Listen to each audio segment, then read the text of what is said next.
Russian forces have deployed a North Korean long-range anti-tank missile system, Balsa-4, against Ukrainian troops. The Balsa-4 is a fiber-optic guided missile system capable of engaging rotary and armored targets at extended ranges of 15 to 25 kilometers without needing direct line of sight, although exact details remain unclear due to the secretive nature of North Korea's military program.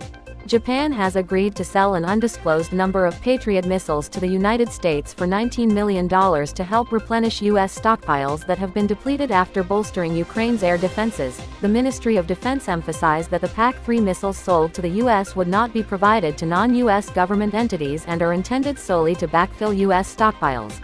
The Malaysian Army has placed an order for 800 M72 lightweight anti-tank weapons manufactured by Norwegian-Finnish joint venture Nammo. The weapons under order will come in the enhanced capacity variant, which has an effective range of 656 feet and weighs only 2.5 kilograms.